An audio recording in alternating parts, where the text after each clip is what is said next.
मित्रों, मैं भी एक मंदिर के प्रांगण में खड़ा हूं और यहाँ पर हनुमान जी की मूर्ति विराजमान है। इसका मतलब कि ये एक हनुमान मंदिर है और इसी हनुमान मंदिर के प्रांगण में शिक्षा दीक्षा ग्रहण करते हुए हमें कुछ बच्चे दिखाई दे रहे हैं। कुछ बच्चे नहीं, लगभग 25 से 30 बच्चे, छोटे छोटे भी बच्चे हैं, कुछ बड़ी बच्चियां भी हैं। सभी बच्चे यहाँ पर बैठकर एजुकेशन ले रहे हैं, शिक्षा ले रहे हैं।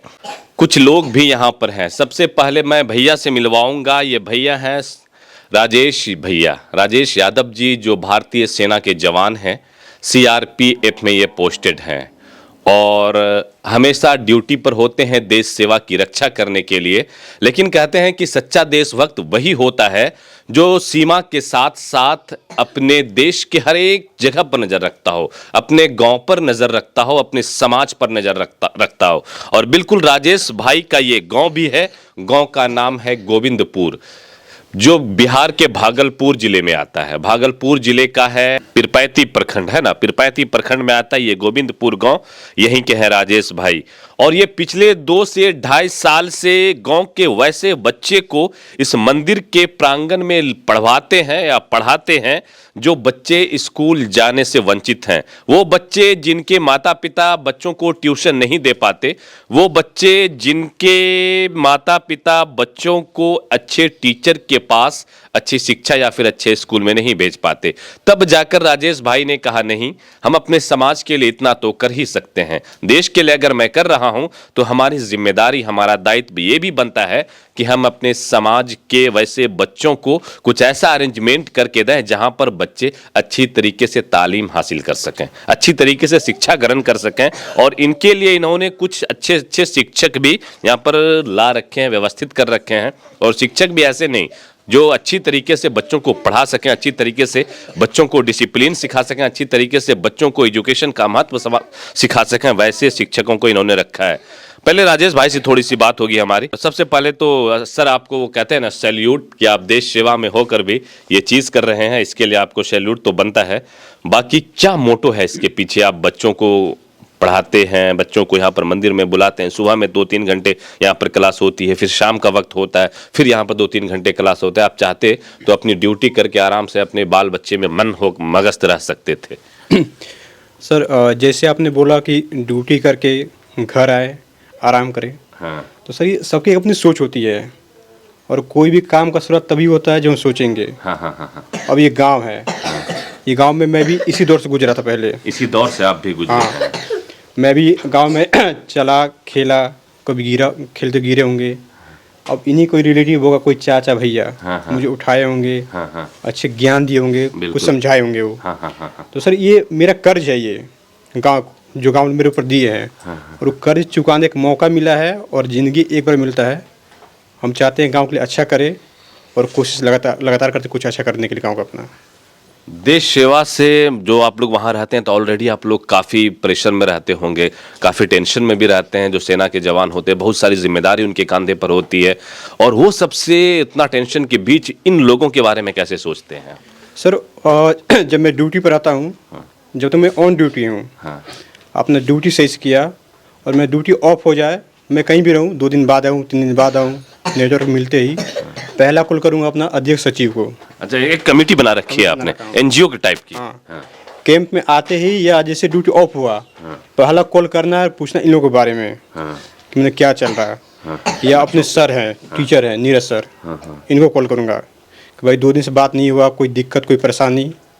तो यही है, ऑन ड्यूटी रहा, ड्यूटी किया, ड्यूटी ऑफ हुआ, अपना बच्चों को देख रेख करना, कहाँ कमी है, कॉपी किताब सबका बंदोबस्त करवाना। सबका बंदोबस्त करवाते हैं। 2-2.5 साल से लगातार कंटिन्यू कर? हाँ, लगातार चल रही है। और आपकी इसमें जो यूथ होंगे गांव के, वो लोग भी साथ होंगे कुछ? हाँ, साथ में है, लगभग 5-6 लोग हैं। हाँ, अपने सहयोग करते हैं बीच बीच में। अच्छा अच्छा। वो हमेशा सपोर्ट भी करते हैं। अच्छा, कौन सी क्लास से लेके किस क्लास के बच्चे तक हैं सर, इसमें क्लास आप KG 1 ले लीजिए। हाँ, 1 से हाँ, लेके 2 बजे क्लास 1 से लेके 8, 9, 10 सब है इसमें। सब बच्चे सब आते बच्चे हैं। सुबह भी क्लास चलती है? हाँ, सुबह भी है। सुबह ये दोनों सर प्रॉपर जो है अपनी ड्यूटी निभाते हैं यहाँ दोनों पे। सर अपना प्रॉपर 1 घंटे 1.5 घंटे अपना समय देते हैं वो। चलिए, थोड़ा सा बच्चों से बात होगी, उसके बाद आपसे और बात करेंगे हम।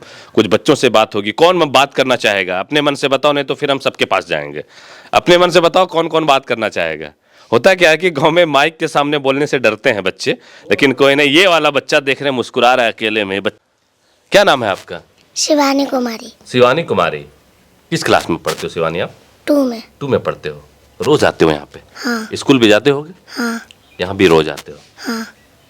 यहाँ पर आते हो तो कौन पढ़ाते हैं? नीरज सर। नीरज सर। कितने पैसे देते हो नीरज सर को हर महीने? नहीं देते पैसे। नहीं देते हैं? ये झूठ बोल रही है ना? ये झूठ बोल रही है। देते हैं पैसे? नहीं देते हैं आप लोग? तुम देते हो बाबू पैसा सर को?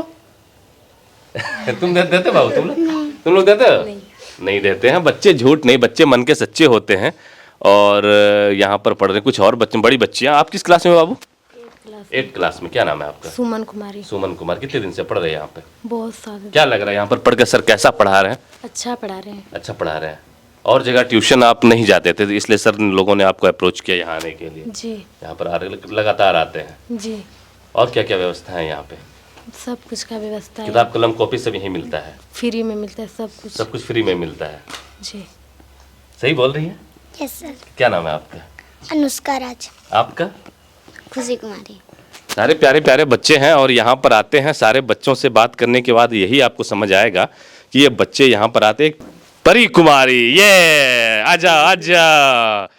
परी कुमारी। क्या नाम है तुम्हारा? दिव्या। दिव्या नाम हो गया? नाम चेंज कर दिए? परी किसका नाम है? इसका नाम? तुम्हारा नाम परी भी है? रोज आती हो? पढ़ाते हैं सर यहाँ पे? वाह, चलिए अच्छी बात है। परी कुमारी भी आई है। और देखिए ये बच्चे यहाँ पर बैठते हैं, नीचे बैठकर पढ़ रहे हैं। मंदिर का प्रांगण है तो कहीं ना कहीं अच्छी चीज़ें ही, मंदिर मस्जिद जो होती है यहाँ पर अच्छी चीज़ें ही बताई जाती हैं और बच्चों को अच्छे तरीके से मोटिवेट किया जाता है। सर थोड़ा सा बैठ कर आइए ना, आपकी पूरी टीम बैठे यहाँ पर, थोड़ा बैठ कर कुछ और जानना है हमें कि कैसे आप लोग मैनेज कैसे कर लेते हैं, ये सारी चीज़ें मैनेज कैसे होती है। ठीक है, आप चलिए 1 आध महीने की बात होती है तो लोग कर लेते हैं अपनी तरफ से।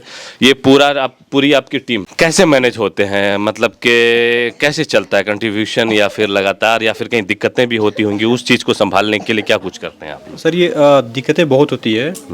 अब जैसे हम लोग जो शुरू किया था, टीचर को भी सैलरी देना है? टीचर सैलरी है और पहले मंदिर पूरा खुला था ये। हाँ। तो पहले क्या, जब बच्चे लोग पढ़ने आए तो पूरा कोई बकरी आ गई, इसमें डॉग आ गया तो पूरा गंदा हो जाए वो। तो बच्चे लोग सुबह को पोछा मारो, झाड़ू मारो, वो परेशानी हो रही थी। तो हम लोग कुछ कलेक्शन किया आपस में और उन मंदिर को पूरा घिरवा दिया चारों तरफ से। ये जो रेलिंग वगैरह रेलिंग करवा दिया कि इससे बच्चों को थोड़ा राहत मिल गया कि उनको परेशानी ना हो।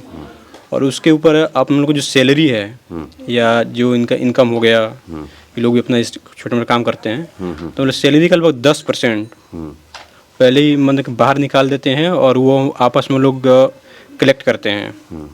वो एनजीओ के अकाउंट पे आ जाए। आपका एनजीओ जो है ये क्या नाम से बना रखा है एनजीओ आपने? इसका नाम है होप चैरिटी फाउंडेशन ट्रस्ट है। होप चैरिटी फाउंडेशन ट्रस्ट के नाम से इन लोगों ने एक एनजीओ भी बना रखा है। ये एनजीओ क्या बोलते, नीति आयोग में उसका रजिस्टर हो चुका है। उसका 2LATG भी अप्लाई कर दिए हैं, वो 5-6 दिन मिल जाएगा वो। तो हम लोग अभी आपस में कलेक्ट करके अपना जो बनता है, सर का ट्यूशन फी हो गया वो देना, बच्चों का कॉपी किताब, उसको हम लोग व्यवस्था करते हैं। वो सारी चीज़ें व्यवस्था करते हैं।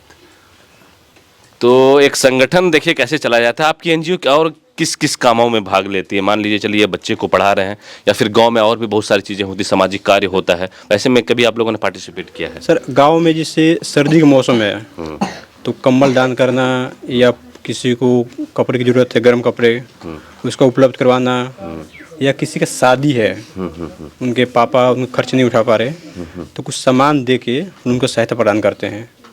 अभी हाल में ही ये हुआ था ब्लड डोनेशन मेहरमा हॉस्पिटल में। तो हम लोगों ने लगभग 50% हम ही लोग थे मेहरमा में। अगर 50 लोग वहाँ ब्लड डोनेशन किए होंगे तो 25 अपने हमारे संस्था में से थे जो वहाँ पे खूनदान किए थे।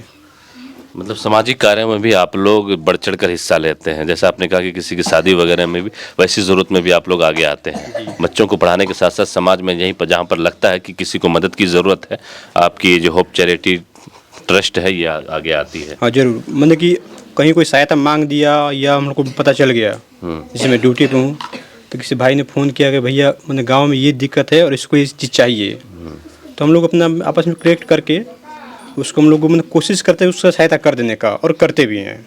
हाँ चलिए, ये है भैया राजेश। आप लोग भी सर कुछ कहना चाहेंगे? आप लोग भी कुछ कहें अपनी इस संस्था के बारे में, कैसा लग रहा है? लगातार जो छोटे छोटे बच्चों को आप लोग पिछले कुछ सालों से पढ़ा रहे हैं और इतनी सेवाएं कर रहे हैं, इसके लिए तो खैर आप लोगों को सैल्यूट है, क्योंकि इन लोगों से कुछ आप लोग फी नहीं लेते, ये अच्छी चीज़ है। क्या मैसेज देना चाहते हैं समाज को?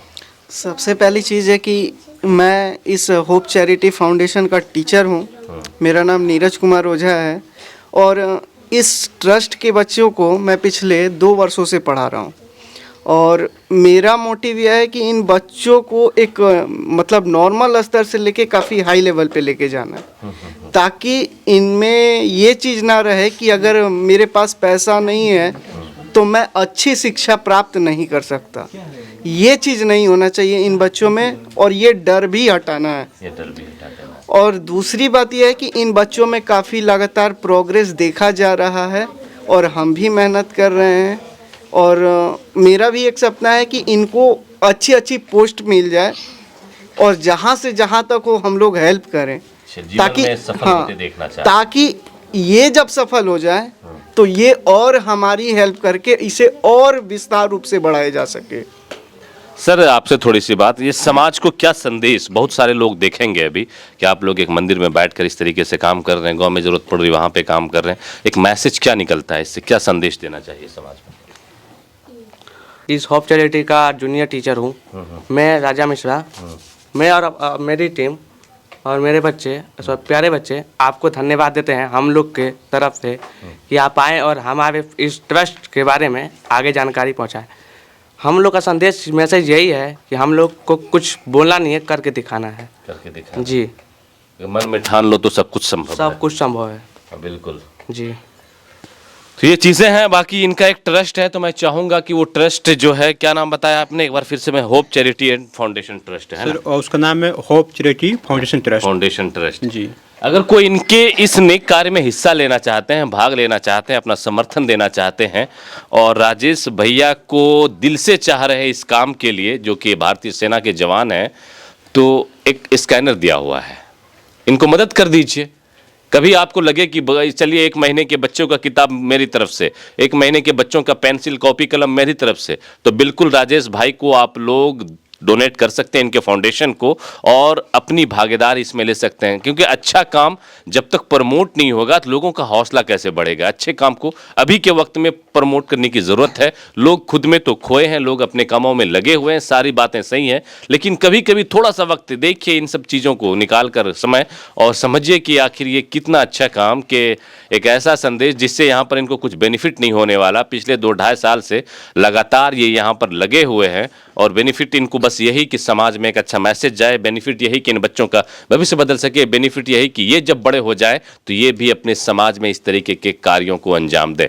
बाकी राजेश भाई और इनकी इस टीम के काम को आप किस नज़रिए से देखते हैं, कमेंट सेक्शन में जरूर बता दीजिएगा, हमें आपके कमेंट का इंतजार रहेगा। वीडियो अच्छा लगा तो दूर तक पहुंचाइए, शेयर कीजिए लोगों तक और बताइए कि भारतीय सेना का एक जवान सीमा पर तैनात होकर भी अपने गांव समाज के लिए किस तरीके से काम कर रहा है। आप देख रहे थे हमारे साथ उजागर मीडिया, मैं आपका दोस्त अबुल्लैश इरम। जय हिंद।